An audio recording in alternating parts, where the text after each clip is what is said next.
కన్నెర చేస్తారని లోకేష్ పరిష్కరించారని అలా ఏమో జోక్ లాగా ఉంటుంది అది. పవన్ కళ్యాణ్ కన్నెర గురించి భయపడే పరిస్థితి లోకేష్కి ఉండదు. పాయింట్ ఒక ఆస్పెక్ట్లో ఇద్దరి మధ్యన ఒక చిన్న స్పర్ధ కూడా, అంటే ఎదుటి పార్టీ కంటే తన ఆధిపత్యం అని నిరూపించుకునే టైంలో ఇద్దరి దగ్గర ఒక చిన్న జిమ్మికి జరిగింది చూడండి. ఇది అటవీ శాఖ. అవును, అటవీ శాఖకి సంబంధించిన పనులు ఫెయిల్ అయ్యింది పవన్ కళ్యాణ్ అక్కడ. ఎలాగా యాజ్ పర్ రూల్ అయితే సక్సెస్ అయ్యాడు ఆయన, యాజ్ పర్ నామ్స్ అయితే ఇదివరకు సీరియస్గా స్ట్రిక్ట్గా లేదు, కానీ ఇప్పుడు స్ట్రిక్ట్గా అమలు చేస్తుంది కేంద్ర ప్రభుత్వం. టైగర్ జోన్ అంటే పులులు తిరిగే ప్రాంతంలో శాశ్వత భవనాలు, అసలు అడవిలో శాశ్వత భవనాలు ఉండకూడదు, రూల్ అది. అడవిలో శాశ్వత భవనాలు ఉండకూడదు. ఓన్లీ అటవీ శాఖ వీళ్ళు పెట్టుకునేటప్పుడు కూడా అక్కడ జంతువు తిరగడానికి తగ్గట్టుగా ఓపెన్గా ఉంచుతారు.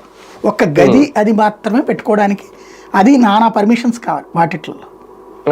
ఇది సహజ సిద్ధమైంది. అంటే జంతువుల ప్రయాణానికి ఎట్టి పరిస్థితులు అడవిలో తిరిగే నాట్ ఓన్లీ పులి, ఏ జంతువుకైనా సరే ఇబ్బంది రాకూడదు. కృత్రిమమైనటువంటి వస్తువులు వచ్చినప్పుడు దాని అటెన్షన్ డైవర్ట్ అవుతుంది, దాని సహజత్వం దెబ్బతింటుంది. దానికి మనం జూలో పెరిగిన ఏనుక్కి అడవిలో పెరిగిన ఏనుక్కు ఉండే తేడా, జూలో పెరిగిన పులికి అడవిలో పెరిగే పులికి.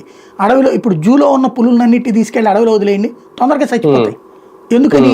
ఆహారం సంపాదించుకోవడం వాటికి అలవాట్లేదు, రోజు పెడుతున్నారు కదా, తింటాయి. అట్లాగే